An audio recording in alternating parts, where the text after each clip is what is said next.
Bom, 8:01, acho que dá pra gente começar, né? Vamos, antes de começar, deixa eu tirar aqui a música de fundo, já chega, né? Já tá bom. Isso, agora fica o silêncio para que vocês possam prestar mais atenção. Hoje, como eu já disse, nós vamos fazer o nosso estudo bíblico. E você é uma sala de aula, você fique na liberdade para fazer perguntas. Se você quiser perguntar escrevendo, escreva. Se você quiser mandar a sua pergunta em áudio, manda aqui no nosso WhatsApp 13997230214, mas fique na liberdade, tá bom? Como eu disse, eu vou colocar aqui acho que 3 ou 4 versículos bíblicos para embasar todo o pensamento da aula de hoje, mas é claro que existem dezenas ou até centenas de versículos que falam sobre isso. E aí cabe a você desenvolver o estudo, né? Dar prosseguimento a ele ou não. Mas toda pergunta que você fizer, eu interrompo o estudo e a gente dá uma atenção para a tua dúvida. Vamos orar. Vamos pedir para Deus nos dar luz da palavra, vamos pedir para Deus estar à frente, nos dar entendimento. Perdão. Senhor nosso Deus e nosso Pai, em nome do Teu Filho Jesus Cristo, nós queremos consagrar a Ti este momento de ensino. O ensino é um dos pilares mais importantes da Igreja Apostólica, é onde nós nos aprofundamos, é onde a Tua luz nos liberta. A Tua palavra diz que conhecereis a verdade e a verdade nos libertará. Então nós estamos aqui nesta noite em busca desta liberdade. Estamos aqui para conhecer a Tua palavra, para perdermos muitas vezes o medo daquilo que não conhecemos, porque a Tua palavra diz que onde existe o amor lança fora todo o medo. E hoje, Senhor, nós nos reunimos para falar de um tema que é o caminho de todo ser humano. Quanto mais nós soubermos sobre este assunto, melhor será a nossa qualidade de vida. Por isso nos dá graça, nos dá entendimento, nos enche do Teu Espírito Santo e de tudo aquilo, meu Deus, que for dito aqui nesta noite, que seja de Teu agrado e que seja louvor para o Teu nome. Que não saia da minha boca em momento algum aquilo que eu queira dizer, mas que o Teu Espírito Santo ministre a minha vida e a vida de todos os meus irmãos que estão aqui nesta noite. Nós Te pedimos a bênção em nome de Jesus. Amém e amém. Graças a Deus. Amém? Então vamos lá. Vamos falar sobre vida pós-morte. Tem algumas coisas que a gente precisa desmistificar, né? Antes de a gente começar a falar do estudo bíblico, vamos falar sobre algumas dúvidas, né? Ou algumas crenças populares sobre coisas que todo mundo diz, e aí depois, com a luz da palavra, a própria palavra vai te dando um entendimento do que é e do que não é, né? Eu fiz algumas anotações. Primeiro assim, quando a gente fala sobre morte, muitas pessoas nos respondem da seguinte maneira: eu não conheço ninguém que tenha morrido para voltar e me falar como foi. Mentira. Nós conhecemos sim alguém que foi e voltou para nos contar como foi. Não é? Então, a única fonte digna, a única fonte confiável do que é a vida após a morte é Ele, que morreu e ressuscitou. Não é verdade? Então, nós conhecemos sim alguém que foi, conheceu a morte, venceu a morte e voltou e nos falou muito, muito. Jesus Cristo nos falou bastante. Ai, meu Deus, vai começar a coçar meu nariz. Jesus Cristo nos falou bastante sobre o pós-morte. Aliás, eu acho que Ele tirou todas as dúvidas sobre o pós-morte. Depois que Jesus ressuscitou, Ele ficou 40 dias na terra. Ficou 40 dias entre nós e nos ensinou muitas coisas. Deixou muito ensino sobre aquilo que foi a experiência de Jesus e o que seria pós-morte.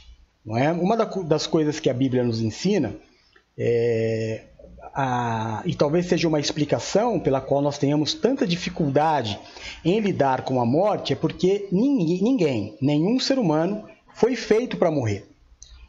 E a vida eterna, embora haja um entendimento errado, a vida eterna não é só para os salvos. Não existe o sumiço. Morreu, acabou. Essa história do morreu, acabou é balela. Né? Esse negócio do morreu, acabou não existe. Não acaba para ninguém. Há uma eternidade após a morte. E esse é o grande problema. É o grande problema. Porque quando o homem foi criado, o homem não foi criado para a morte. O homem foi criado para a eternidade. O que causou a morte, o que trouxe, o que gerou, ou seja, o que criou a morte, foi o pecado. Não é? Então, o salário do pecado é a morte. Então, depois que alguém morre, neste mundo, ele não se desfaz, não tem o sono eterno.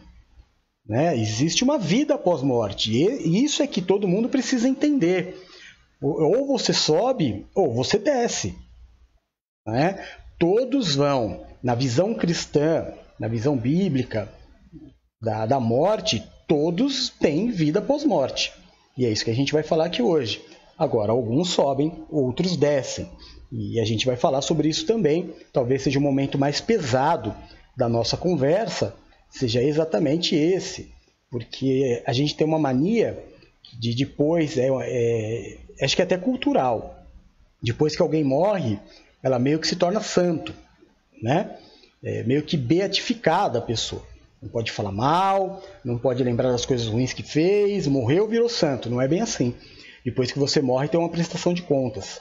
Né? E por mais que a gente ame alguém, a gente meio que tem uma noção da salvação ou não pela vida que a pessoa levou. A gente vai falar sobre tudo isso aqui hoje. Tá? O pecado foi gerado lá em Adão e Eva, o pecado original, onde Eva pecou, isso todo mundo já sabe. Tem gente que fala assim, é outra crendice popular que também virou um ditado. A única certeza da vida é a morte. Mentira. Para o cristão, existem duas certezas. Uma é que nós realmente morreremos. Não tem como fugir da morte deste corpo. E a outra certeza absoluta, tão verdadeira quanto a morte, é a ressurreição. Amém? Então, você tem que ter na tua cabeça que da mesma forma com que você evita pensar na morte, é por isso que ela te pega de surpresa, não em relação a você, mas em relação a pessoas que você ama, a ressurreição é da mesma forma.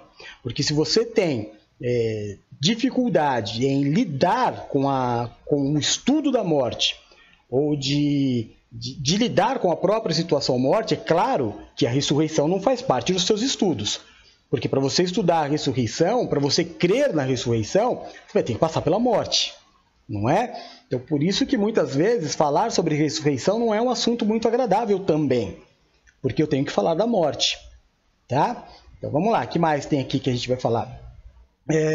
Outra verdade, esta é uma verdade. Quanto mais materialista a pessoa é, mais medo da morte ela tem. Quanto mais bem material essa pessoa tem, mais apegada a este mundo ela é. Por isso que o ensino, há dois ensinos bíblicos completamente diferentes. Até a forma de crer é diferente. Dois povos serão salvos. Dois povos. Os judeus, que são os filhos, e a igreja. São duas formas de pensar diferentes, porque foram tratados diferentes. Na verdade, os judeus eles deveriam ter entrado na salvação por Jesus Cristo, né? Que era a continuidade da palavra, mas eles rejeitaram a Jesus. Então eles continuam esperando o Messias, e aí toda aquela história que tanto eu, quanto a Silmara e o Eduardo falam constantemente para vocês. Não é? Mas a salvação vem em Jesus Cristo. Amém? A palavra do Senhor do Antigo Testamento, obviamente, era conquista, riqueza, bens, lutas, guerras, exércitos, muitos reis. Agora não. Com a vinda de Jesus Cristo, a preparação agora não é para a vinda do Messias, porque a próxima vez que Jesus vier é para nos levar. Então, todo o ensinamento é para que nós não soframos, como todo bom pai faz com o seu filho. faz uma preparação de vida, não só para que ele seja bem-sucedido, mas para que ele sofra menos. Então a gente usa da nossa experiência para os nossos filhos, tentando ensinar para eles caminhos pelos quais nós passamos e sofremos, né? A gente costuma falar que a gente quebrou a cara e não quer que aconteça o mesmo com os nossos filhos. Então, o Senhor Jesus veio e nos ensinou uma vida humilde. Quanto menos a gente quanto menos nós nos apegarmos aos bens materiais, mais fácil será a nossa transição de plano, né? De sair do mundo terreno. É mais ou menos a história da mulher de Ló. Quando Jesus disse para sair de Sodoma e Gomorra e não olhar para trás, era mais ou menos para nos deixar a mensagem de que quando chegar a nossa hora, nós precisamos nos desprender. Ficou, vai perder mesmo. Sabe, para o materialista é muito difícil falar isso, mas é verdade. Porque você imagina, a pessoa trabalha, ela só vive para trabalhar, vive para adquirir bens. A felicidade dela é quando ela compra alguma coisa, está nas casas, nos carros. Esse é o grande poder que ela tem. Passar pela cabeça dela de que dentro de poucos anos ela vai morrer e vai perder tudo isso, a pessoa não quer nem pensar. Muito menos pensar que depois que ela morrer, muitas pessoas vão tomar posse daquilo que ela trabalhou tanto para ter. Ou você não conhece pessoas, ou talvez já tenha até ouvido falar, de pessoas que gostam tanto do carro que não deixa ninguém encostar. Não é? Pessoas que gostam, por exemplo, a pessoa tem um computador e é dela, ninguém toca, ela tem, sabe, um zelo excessivo por aquilo. Ninguém toca. Então é muito difícil a pessoa conseguir se desprender e pensar assim, poxa vida, tudo isso vai ficar. Foi a mensagem da mulher de Ló. Não olha para trás, porque tudo vai ficar.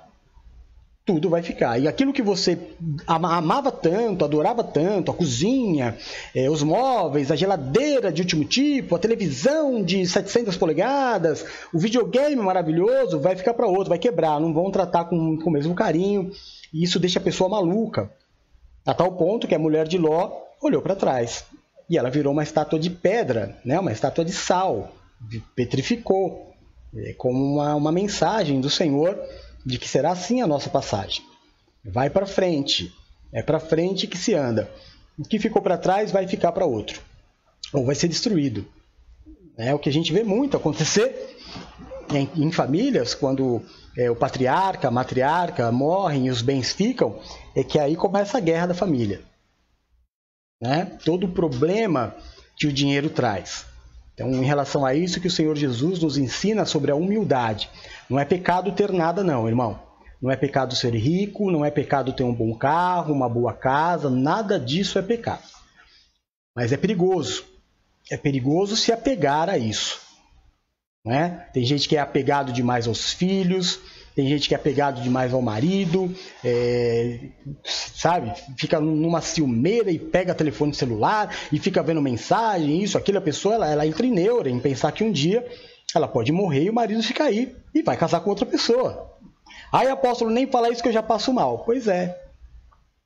Tem alguns assuntos que precisam ser tratados. Não é? Nada que você tem, na verdade, é seu. Nada. Nada. Então, eu preciso ir me desprendendo. Não é deixar de amar, não, mas ter um amor sadio. Sadio, eu tenho que, para que eu possa entender, desejar a salvação, eu preciso, meio que como o Senhor Jesus ensinou, tudo ele ensinou.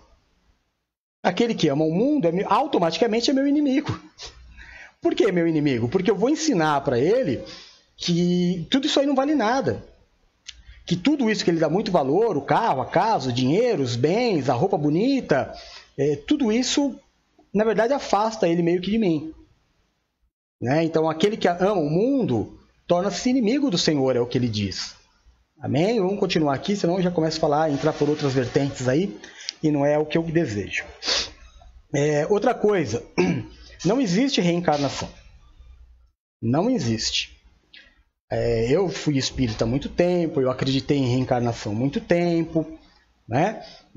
Mas se você analisar a história da reencarnação, ela não bate. Ela não bate.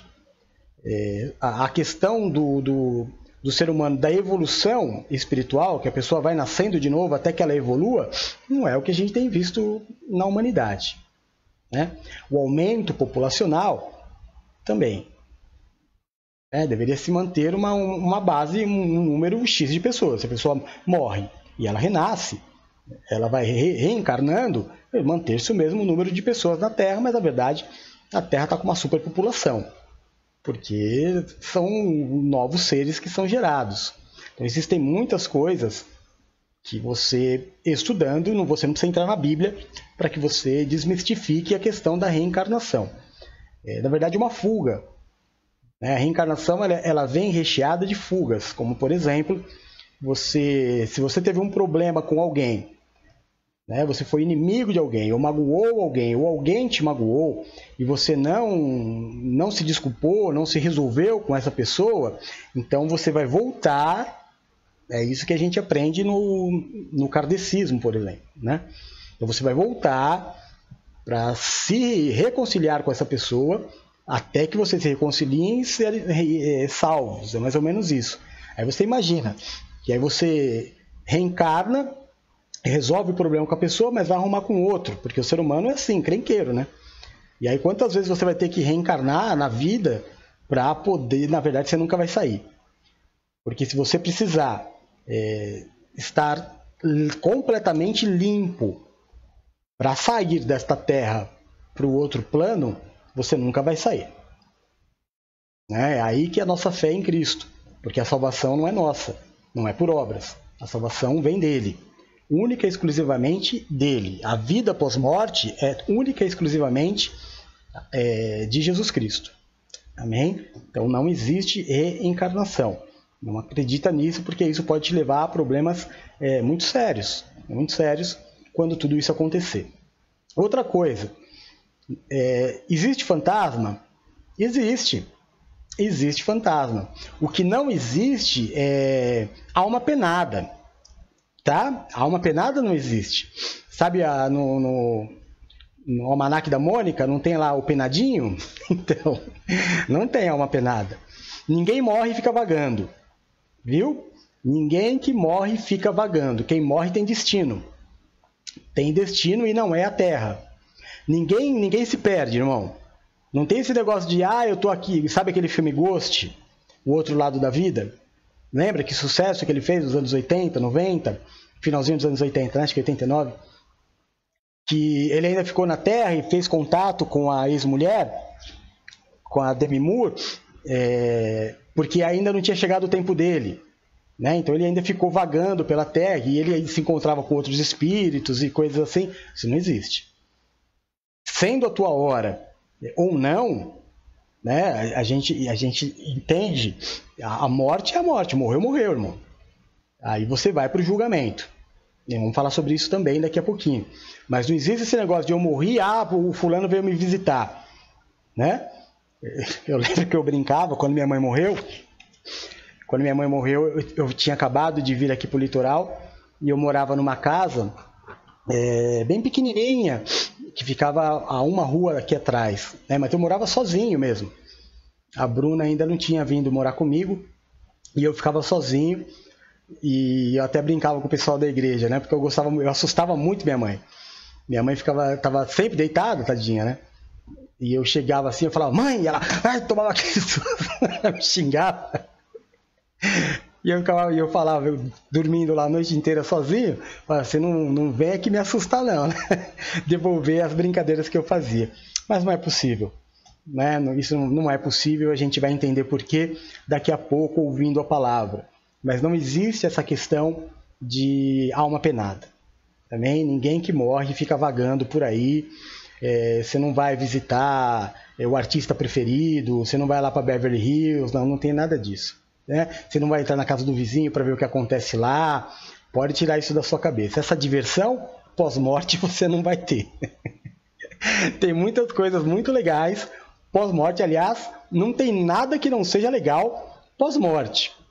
Mas espiar a vida dos outros, isso você nunca vai saber. Né? Tem aquele grupo de pessoa que hoje você fala assim, eu queria ser um mosquitinho para estar lá na casa de fulano para ver o que eles falam de mim. Esse gostinho você nunca vai ter. Né? Aliás, já vamos entrar nesse assunto também, que algumas crenças, eu lembro, eu não me recordo a pessoa, mas eu lembro alguém que não permitia que se matasse moscas, porque ela dizia que podia ser algum ente passado dela. Não mata mosca porque pode ser algum ente passado que veio me visitar. Eu acho que não. Mas vamos respeitar. Né? A gente não está aqui para falar de outras crenças. Estamos aqui para falar do cristianismo e da Bíblia. Amém? Então é isso. Outra coisa muito, muito importante. É a última que eu vou falar. Se você tiver alguma pergunta aí, pode colocar. Tá bom? Muito, muito importante o que eu vou dizer. Quando nós morrermos, quando nós sairmos desta terra e formos para um outro plano, o plano da ressurreição, nós não vamos esquecer das coisas. Nós não vamos nos esquecer das pessoas nem daquilo que a gente viveu, gente. Isso é loucura. Isso é loucura. Eu lembro uma vez que eu estava numa igreja, na igreja de São Bernardo. Estava na igreja de São Bernardo. E a bispa, eu fiquei abismado com aquilo. A bispa, ela contou, eu estava auxiliando ela, não era nem o dia dela pregar, era o dia do bispo, né? E eu estava lá, aliás, estava todo dia na igreja. Todo dia eu estava na igreja. E ela estava pregando e ela relatou para a gente uma experiência. Ela falou assim, a minha filha me perguntou hoje, mamãe, depois que a gente morrer, a gente vai se reconhecer? Ela falou, por mais que doeu o meu coração, eu tive que dizer para ela, não, depois da morte nós não vamos nos reconhecer. Eu fiquei perplexo, porque não há uma passagem bíblica que relate isso. Muito pelo contrário, a gente vai ver agora. Né? Eu falei, a gente não vai ver muitos versículos não. Nós vamos ver acho que 3 ou 4 versículos, passagens bíblicas, mas que vai ficar muito claro o que é a vida pós-morte. Agora, como que não vai reconhecer? Gente, é um absurdo. Isso que ela disse é um absurdo. Se isso passou algum dia pela tua cabeça, que você não vai reconhecer as pessoas, ou que você vai se esquecer daquilo que aconteceu, não. O que você vai ter é um outro sentimento. Amém? Essa dificuldade que você tem em perdoar, por exemplo, por causa deste corpo carnal, dessas emoções, esses hormônios que a gente tem, toda esta parte ruim da carne humana não existe no corpo glorificado que nós vamos receber. Então a nossa forma de encarar a vida, de encarar as pessoas e os fatos serão outros, de uma forma muito mais madura, muito mais cheia de amor. Vamos das passagens? Porque eu já falei muito, é um assunto que tem muita coisa para ser dita, e já são 8h20, né? 8h24. Então vamos lá. A primeira passagem que nós vamos ver é Lucas 16, 19 a 31. Deixa eu abrir minha Bíblia aqui e nós vamos ler juntos, tá? Deixa eu posicionar ela bonitinha aqui do lado, porque aí, isso. Diz assim, ora, havia um homem rico e vestia-se de púrpura e de linho finíssimo, e vivia todos os dias regalada e esplendidamente. Havia também um certo mendigo chamado Lázaro, que jazia cheio de chagas à porta daquele, e desejava alimentar-se com as migalhas que caíam da mesa do rico, e os próprios cães vinham lamber-lhes as chagas. E aconteceu que o mendigo morreu, e foi levado pelos anjos para o seio de Abraão. Então, olha aí, a gente já tem a primeira dica do que acontece logo após a morte. Anjos vêm nos buscar e nos levar para o caminho dos céus. Pelo menos é o entendimento que está aqui. O mendigo morreu e foi levado pelos anjos para o seio de Abraão. O seio de Abraão, o céu, né? E também morreu o rico e foi sepultado. Não diz que nenhum anjo veio buscar. Ele teve um outro caminho, o inferno. E no inferno ergueu os olhos, ou seja, o inferno está abaixo do céu. Outra explicação que essa passagem nos dá. Ergueu os olhos, então olhou para cima, concorda, irmão? Bora lá. Estando em tormentos, então sente. Se ele está em tormento, quer dizer que tem carne na jogada. Então não é o espírito, não é a alma penada. Está em tormento. E viu ao longe Abraão e Lázaro com Abraão. E clamando disse: Pai Abraão, tem misericórdia de mim, e manda Lázaro que molhe na água a ponta do seu dedo e me refresque a língua, porque estou atormentado nesta chama. Então já está mostrando aqui que o inferno, irmão, é realmente um lugar bem cheinho. O Rodolfinho veio aqui pregar também. Disse, porém, a Abraão: Filho, veja que Abraão responde na mesma medida com que ele foi tratado. Ele foi tratado como pai e tratou o rico como filho. Lembra-te que recebeste os teus bens em vida, e Lázaro somente os males. E agora este é consolado, e você atormentado. E além disso, está posto um grande abismo entre nós e vós, ou seja, há um abismo, há uma separação entre quem está no paraíso, no céu, e aqueles que estão no inferno. De sorte, ou seja, de maneira que mesmo que quisesse passar daqui para aí, não poderia, nem tampouco daqui para lá. É impossível a passagem. Uma vez que você foi para o céu, está no céu. Uma vez que você foi para o inferno, você está no inferno. E disse ele: Rogo-te, ó Pai, que o mandes à casa de meu pai, pois tenho 5 irmãos, que lhes dê testemunho, a fim de que não venham também para este lugar de tormento. Ou seja, aqui o rico já entendeu que a porta da salvação é a pregação. Ele pede para Abraão que seja liberado o mendigo para que ele vá pregar, para que ele vá até os seus irmãos e pregue a salvação, o caminho errado que eles estão vivendo. Agora, a resposta que Abraão vai dar, ela é uma chave que pode doer muito no teu coração, mas que a gente precisa tratar. Uma hora na vida a gente precisa tratar, né? Então vamos ver? Olha lá. Disse-lhe Abraão: Tem Moisés e os profetas, ouçam-nos. E disse ele: Não, pai Abraão, se algum dentre os mortos for ter com eles, eles vão se arrepender. Mas Abraão lhe disse: Se não ouvem Moisés e os profetas, tampouco acreditarão, ainda que algum dos mortos ressuscite. Esta passagem ela nos dá uma grande luz da vida pós-morte, principalmente da passagem, não é? Então, aquele que foi salvo, o que acontece? Anjos vieram buscá-lo. Não foi isso que a gente viu? Todo um cenário dessa história nos falando sobre um grande passo para entendermos como é a vida pós-morte. Agora, ambos haviam morrido. Lázaro estava no céu e o rico no inferno. Você percebe que os dois conversam se lembrando perfeitamente de tudo que acontecia? Tanto que estava em tormento no inferno se lembrou que disse a Lázaro, como Abraão também não só o reconhece, como relata perfeitamente toda a vida que ele teve, nos mostrando que nada foge aos olhos de Deus. Nada foge aos olhos de Deus.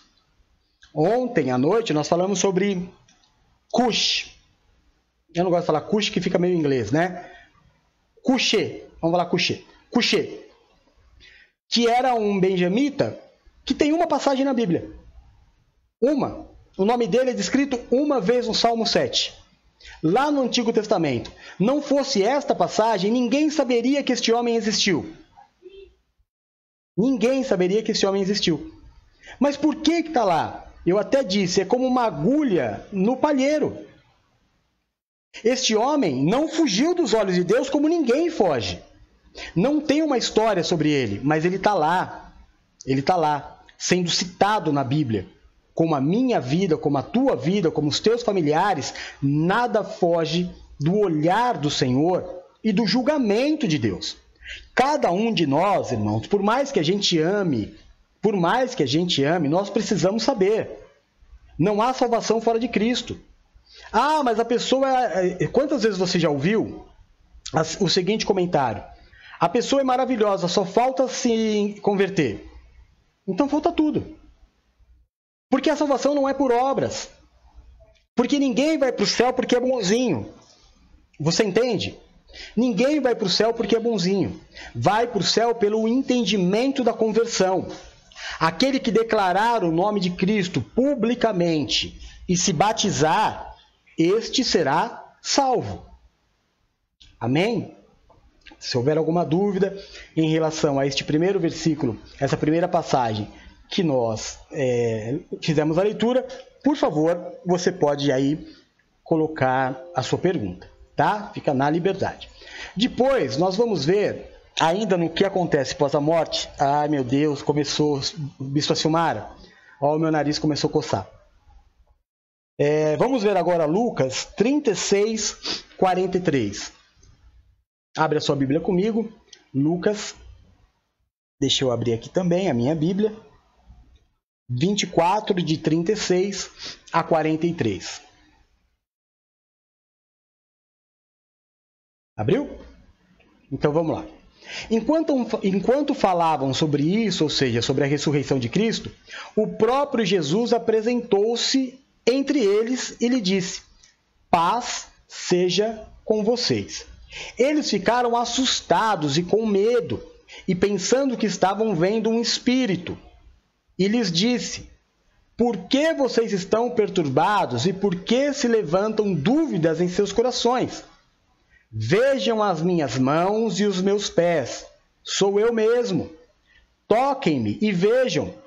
Um espírito, presta muita atenção aqui, irmão. Olha, muita atenção.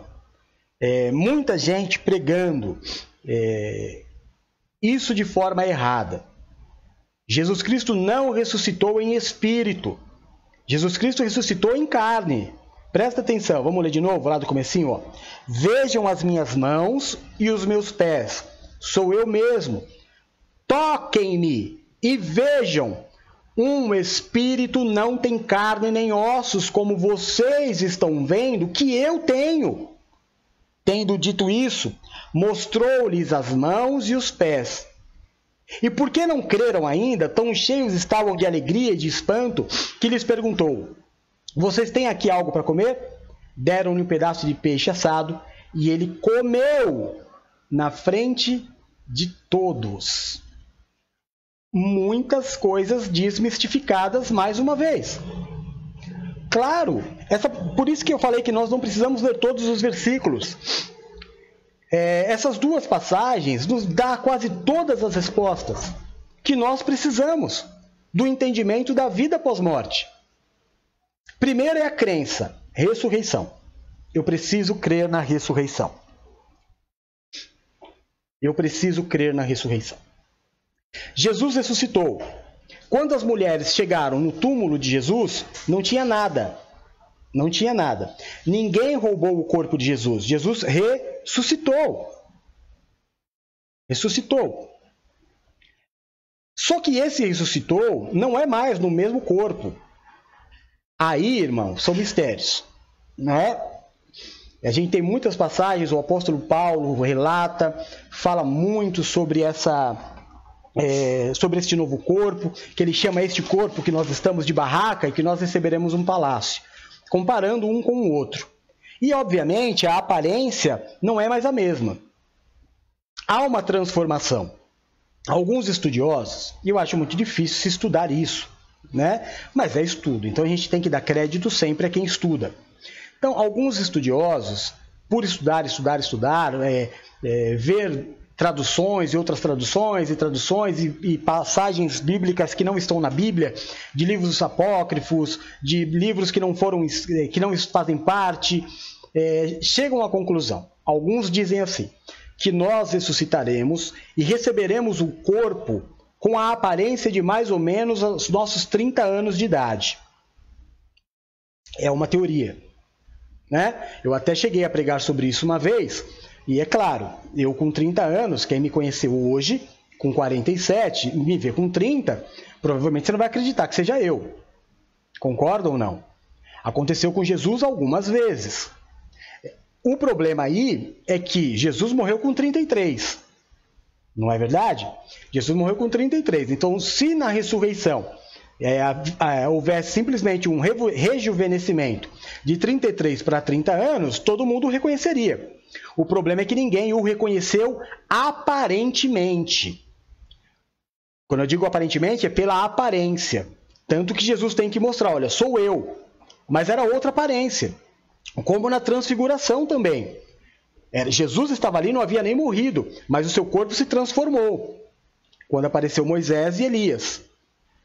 Aqui, o Senhor aparece para eles e, conversando com eles, o Senhor tem que dar algumas provas para que eles vejam que é Jesus, porque a aparência era outra. Tanto a aparência era outra, porque quem não lembra da aparição de Jesus no caminho de Emaús, conversando com os discípulos. Os discípulos conversando com ele, e ele fala, o que aconteceu? E os discípulos falam, onde você estava? Só você não sabe o que aconteceu com Jesus? Só se fala nisso, eles falando para o próprio Jesus. Primeira passagem, onde os discípulos estão com Jesus, mas não reconhecem o novo corpo de Jesus. Depois, em João 21, os discípulos estão pescando, e o Senhor Jesus aparece e pergunta, diz que está com fome. Eles olham e não reconhecem Jesus. Mas quando Jesus diz, lança a rede do lado direito do barco, Pedro toma um impacto. Porque já tinha ouvido Jesus falar isso para ele uma vez. A primeira pesca foram 2 pescas maravilhosas. Eles não pescavam nada, Jesus disse, lança a rede do lado direito do barco. E desta vez, embora eles não reconhecessem Jesus no mesmo corpo, ou na aparência diferenciada do corpo glorificado, Jesus diz para eles, joga a rede do lado direito, eles jogam e fazem a maior pesca da vida. Tem outras coisas que a gente podia falar dessa passagem. Mas aí, neste momento, eles gritam, está queimando dentro de mim. É o Mestre. Então, vão existir outras formas de nos reconhecermos que não seja a aparência. O corpo glorificado dá a Jesus Cristo, por exemplo, 2 passagens maravilhosas. Uma é esta que a gente acabou de ler, de Lucas 36, que Jesus aparece, passa pela porta, ou passa pela parede como se fosse um fantasma, para os caras tomar um susto. Os caras que eu digo são os discípulos, os caras. Eita vida. Toma um susto. Não é um fantasma. Mas como não é um fantasma, você passou pela parede? Espírito tem carne e osso, gente. Vocês estão vendo aqui, eu tenho toca em mim, é carne e osso. Então, aos que pregam dizendo que Jesus ressuscitou em espírito, o próprio Jesus está dizendo que não. A ressurreição, a nossa ressurreição, é em carne e osso. Quer mais? Vou dizer mais. 2 vezes Jesus pede comida. Então, depois que a gente morrer, muitos prazeres não teremos mais, como, por exemplo, nos alimentar. Mentira! Mentira! Jesus fala para eles, faz assim, enquanto vocês não acreditam, enquanto vocês estão digerindo o fato de ser eu ou não, posso esperar me alimentando? Tem comida aí?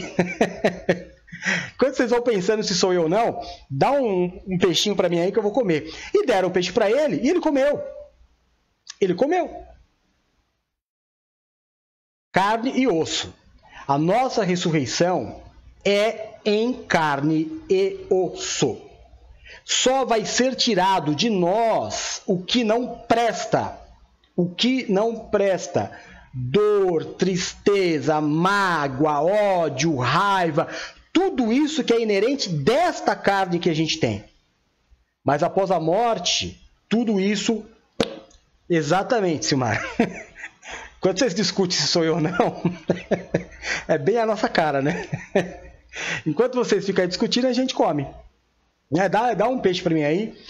Mas aí não teve, passou pouco tempo. Todo mundo é Jesus. É Ele. E a segunda passagem maravilhosa, que este novo corpo mostrou, Jesus indo para o céu. Anjos olhando, os discípulos pasmos, mais uma vez de boca aberta, e Jesus falando com ele, dando um monte de orientação, sabe? Falando para eles, olha, vai, prega aqui, prega lá, eis que vos envio para pregar em Samaria até o fim da terra, e subindo. E os discípulos olhando para eles, pasmos. Um homem, não era um espírito não, irmão, era carne e osso, voando, subindo, flutuando. E os anjos, acho que até com vontade de dar risada, olhando para a cara dos discípulos e falando assim, gente, tem tanta coisa que vocês vão ver ainda.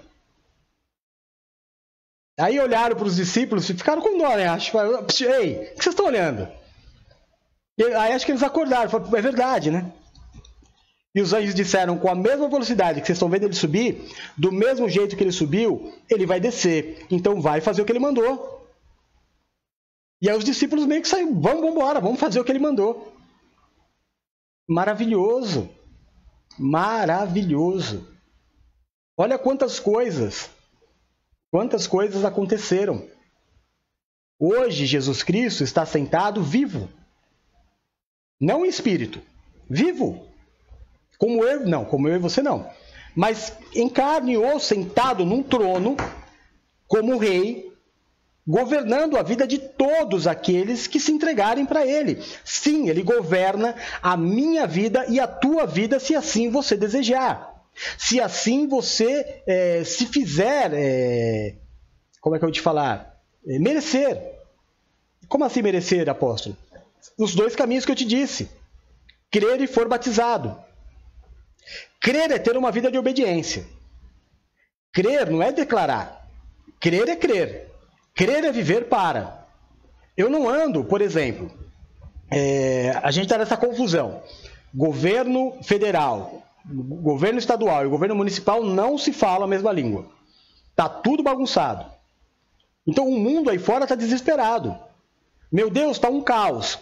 O governo deles está um caos, mas quem governa a minha vida é o Senhor. Eu tenho um rei. O meu rei é Cristo. Então eu não ando segundo as regras, é claro, o meu rei me ensina que eu tenho que honrar a ele, obedecendo às regras desta vida também, desde que não firam as dele. Amém?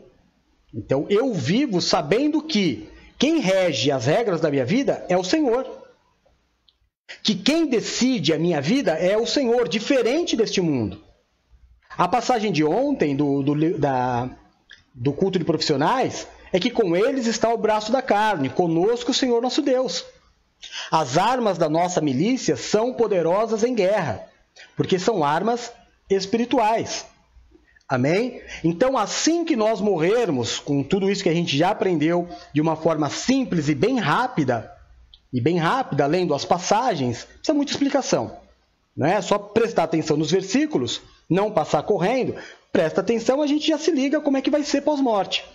Morremos, ninguém dorme, irmão, ninguém dorme.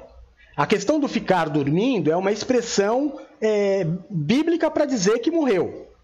Mas a ressurreição é como um piscar de olhos. Está na Bíblia. Como um piscar de olhos é a ressurreição dos justos. O que aconteceu com o mendigo? Morreu. Anjos vieram, vem cá, bora, vamos para casa. Bora, vamos para casa. Foi o que Jesus disse, na casa do meu pai tem muitas moradas. Perdão, irmão. É o ventilador, ele seca muito. Minha garganta, aqui no litoral está muito quente. Então, retomando, Jesus Cristo disse, na casa do meu pai tem muitas moradas. Não fosse assim, não vos tenha dito. Então, morreu, bora. Fez o que? É salvo. Pega pela mão e bora lá. Bora lá. Apóstolo, como é que vai ser feito o juízo? Para os ímpios, irmãos, vão todos diante do trono. O nosso é hoje. Nós, igreja, o nosso juízo é todo dia. Nós somos salvos todos os dias. Eis que diante de nós é colocado todos os dias dois caminhos, da bênção e da maldição. Somos nós quem escolhemos. É o que está escrito na Bíblia. Amém? São 8h45. Se houver dúvidas aqui sobre esta passagem, faz pergunta, eu respondo, vamos para a próxima. Porque esse versículo agora, essa passagem, ela dá vontade de morrer. Dá vontade de morrer. Se a gente não tivesse um envio, né, irmão? Se a gente não tivesse tanta coisa ainda para fazer aqui, tanta coisa para fazer no nome do Senhor, lendo o que a gente vai ler agora, a vontade que dava era falar: Senhor, leva nós, né? Mas vamos lá. Vamos ler Apocalipse 21. É um pouco grande, mas dá para ler. O apóstolo João escreveu assim: presta atenção, irmão, enche o teu coração de fé. Então, vi um novo céu e uma nova terra, pois o primeiro céu e a primeira terra tinham passado, e o mar já não existia. Vi a cidade santa, a nova Jerusalém, que descia do céu da parte de Deus, preparada como uma noiva linda, enfeitada para o seu marido. Ouvi uma voz forte que vinha do trono e dizia: agora o tabernáculo de Deus está com os homens, com os quais ele viverá. Eles serão seus povos, o próprio Deus estará com eles e será o seu Deus. Espera aí, que embarga, parece que vem um nó aqui. Ele enxugará dos seus olhos toda lágrima. Não haverá, anota aí, morte, nem tristeza, nem choro, nem dor. Espera que assim não dá para enxergar. Pois a antiga ordem já passou. Aquele que estava sentado no trono disse: estou fazendo nova todas as coisas. E acrescentou: escreva isso, pois estas palavras são verdadeiras e dignas de confiança. Disse-me ainda: está feito. Eu sou o Alfa e o Ômega, o princípio e o fim de todas as coisas. A quem tiver sede, darei de beber gratuitamente da fonte da água da vida. O vencedor herdará tudo isto, e eu serei o seu Deus, e ele será meu filho.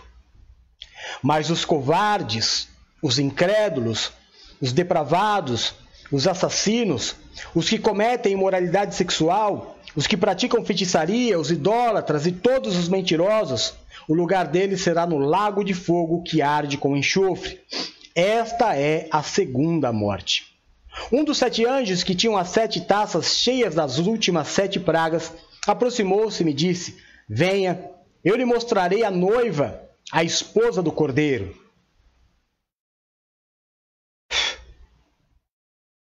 Ele me levou no espírito a um grande e alto monte e mostrou-me a cidade santa, Jerusalém, que descia do céu para a parte de Deus.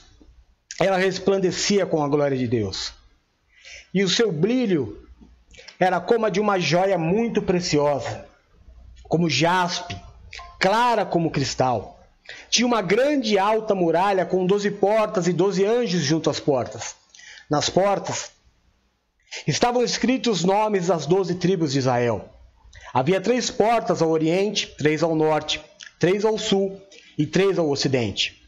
A muralha da cidade tinha 12 fundamentos, e neles estavam os nomes dos 12 apóstolos do Cordeiro. O anjo que falava comigo tinha como medida uma vara feita de ouro, para medir a cidade, suas portas, seus muros. A cidade era quadrangular, do comprimento de 6... eu vou parar aqui. Não dá tempo de ler tudo.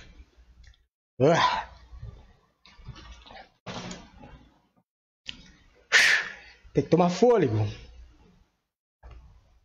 em saber o que nos espera.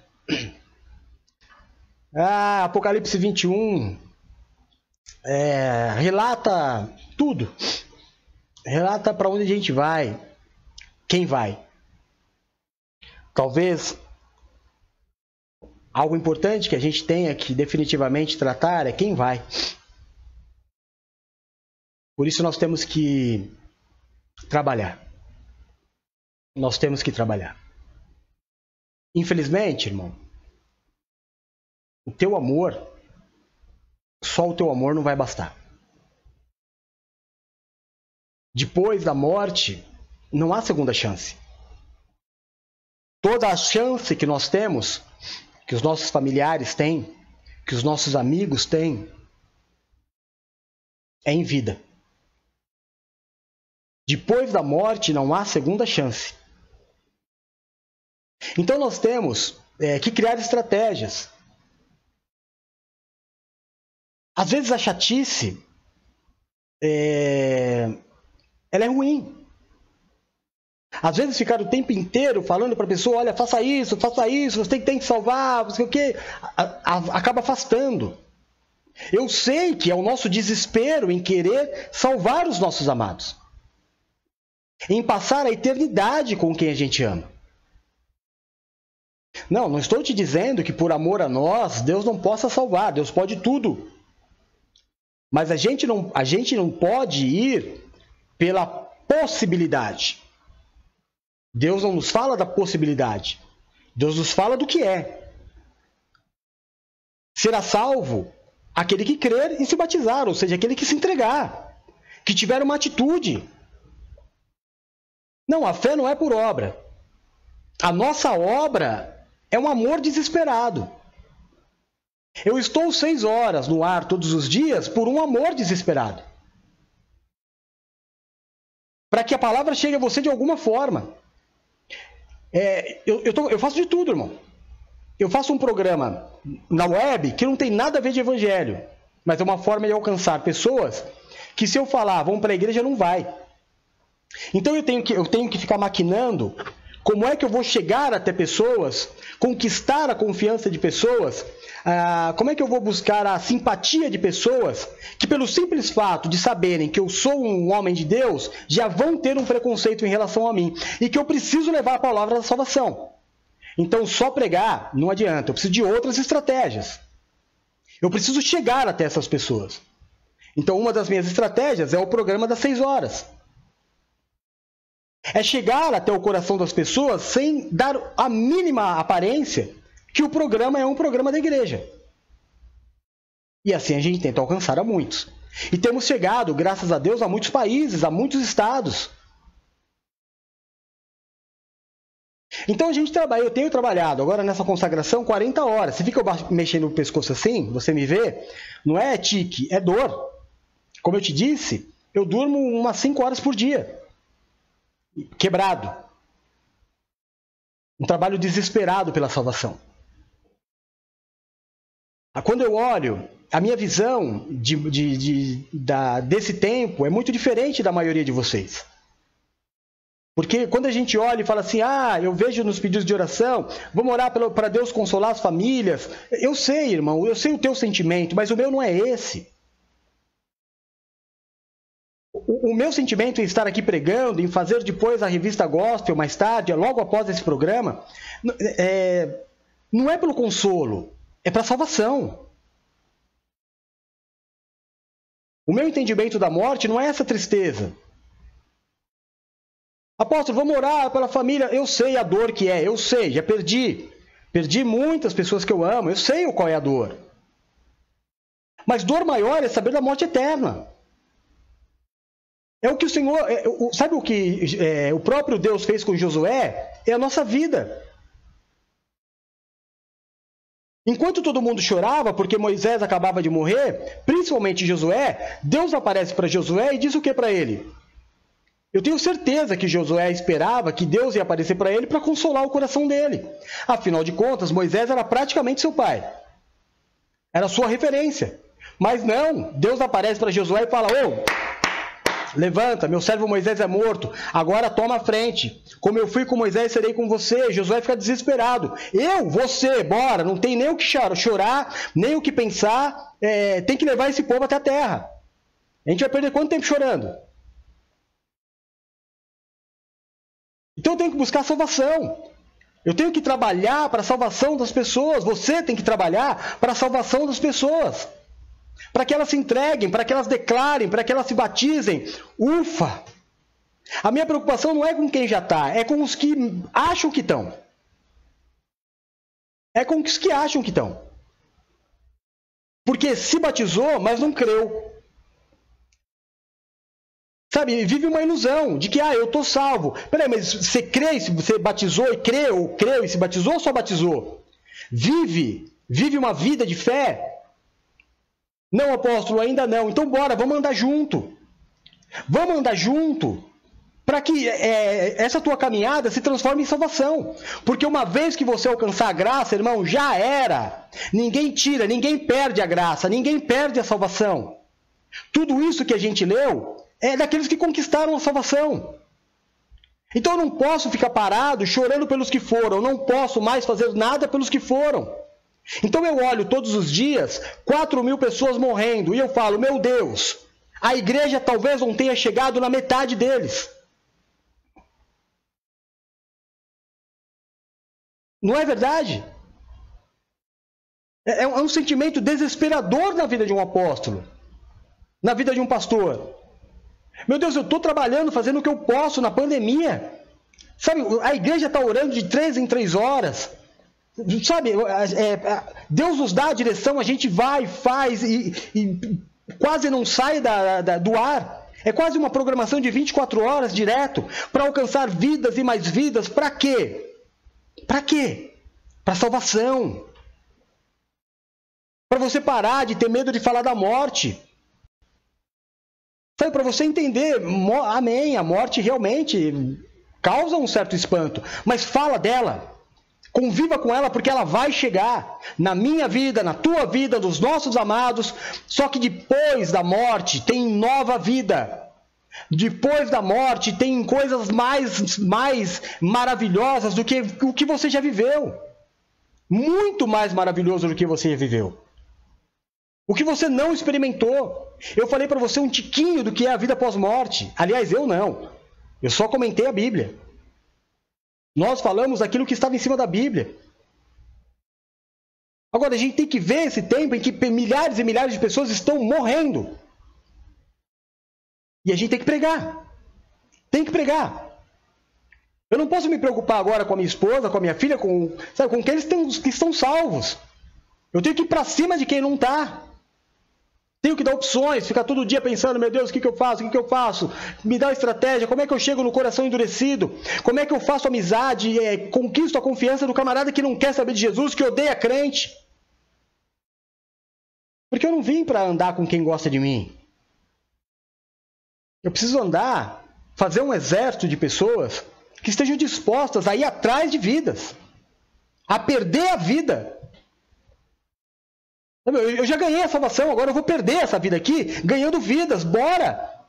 Deus vai me suprir. E eu vivo desse jeito. Eu não sei como é que vai ser o meu final do mês, eu nunca sei, eu vivo do amor. Eu vivo do amor. Tem um telefonezinho aqui, um Pix, que as pessoas que me amam entregam o dízimo na obra. E assim eu vou indo, mas eu nunca sei o que vai ser o meu final do mês. Agora, eu não posso parar. Eu tenho que pregar. Você, irmão, que é salvo, tem que pregar. Tem que trabalhar menos para o homem, enriquecer menos teu patrão. Não é para deixar de fazer a tua obrigação. Não é deixar de fazer a tua obrigação. Mas tem um sentido maior da vida. Você não pode ser como o rico. Tem que ter muito de Lázaro no teu coração. Pode se perder nas coisas desta terra. Pode ser como a mulher de Ló, de conquistar. Ah, meu marido, meus filhos, minha casa, meus bens, meu trabalho. Tudo isso vai ficar. Aí você vai fazer o quê? Olhar para trás? Foi Jesus quem disse, aquele que achar a vida, vai perder. Mas aquele que perder a vida em meu nome, achará lá. Achará. O que ele está dizendo? Deixa eu governar a tua vida. Deixa eu te mostrar todos os dias que eu posso te governar, que eu posso te suprir, que eu posso te amar, para sempre, para sempre. Não é nesta vida passageira, é para sempre. É para o dia que você descansar, fechar os teus olhos e esse corpo ficar, irmão. Os anjos vierem te buscar. Amém? E você vá para um lugar onde nós lemos, eu não inventei. Não vai ter dor, não vai ter choro, não vai ter tristeza, não vai ter raiva, não vai ter ódio, não vai ter violência. Nada disso. Vai ser tudo um paraíso. Eu acho que tem mais uma passagem antes para a gente terminar. Tem? Acho que tem, né? Estou aqui, deixa eu ver. Tá. 1 Coríntios 15, 51, 52, para nós terminarmos o estudo de hoje. Diz assim: Eis que eu lhes digo um mistério. Nem todos dormiremos, mas todos seremos transformados. No momento, num abrir e fechar de olhos, ao som da última trombeta. Pois a trombeta soará.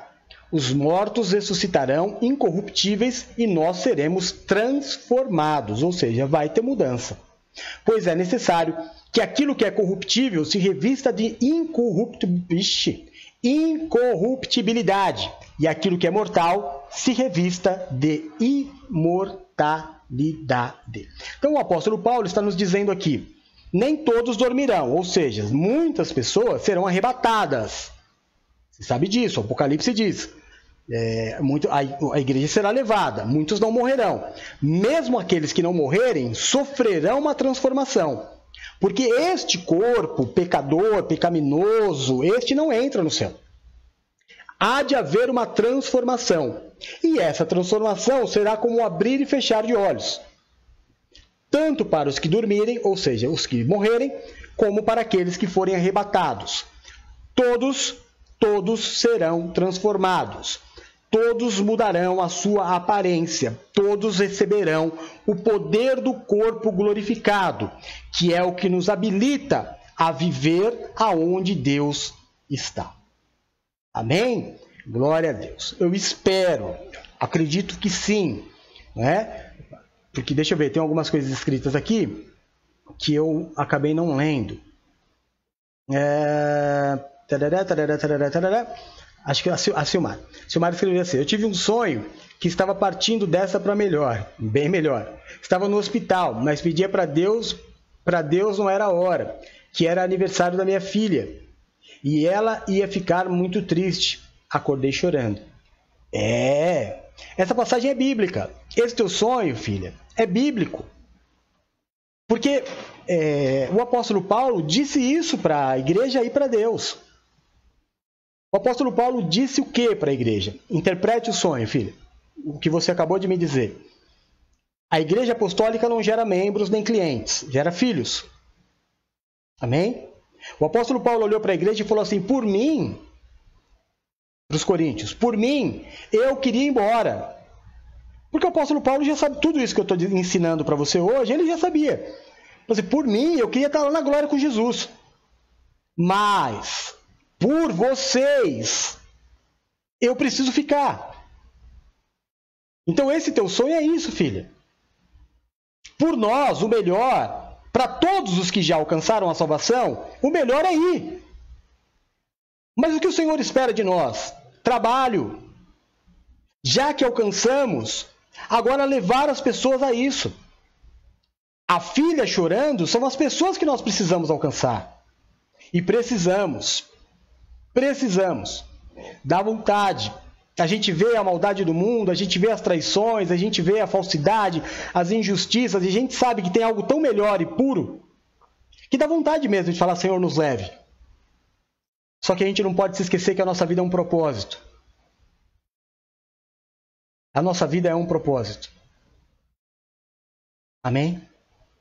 O propósito de Deus é que nós alcancemos o maior número de vidas para Ele. Porque assim como no sonho da Silmara, os filhos choram. E a gente precisa acudir. Amém? Foi sua irmã. Mas é isso. O versículo bíblico é isso. Tá? Então, amém. Peraí, não é Silmara, é Silvana. Oh, meu Deus do céu. Sabe qual é o problema? Desculpa, Sil. São duas Sil, né? É que o meu olho está mareado. tá mareado. Toda vez que eu prego sobre salvação, eu fico muito emocionado. E eu não consigo enxergar. As letrinhas são pequenininhas e eu tô ficando velho. Com o olho mareado de lágrima, aí que eu não vi mesmo. Eu achei, estava escrito Silvana, eu achei que era Silmara. Mas, amém. Me perdoa. É isso, gente. Vamos ficando por aqui, então. Amém? Espero que tenha sido uma bênção, alcançado, tirado algumas dúvidas de boa parte de vocês. Daqui a pouquinho, 10 horas, é o tempo de eu descansar um pouquinho a minha voz, a minha garganta. Daqui a pouquinho, às 10 horas, nós começamos com o nosso programa. E eu...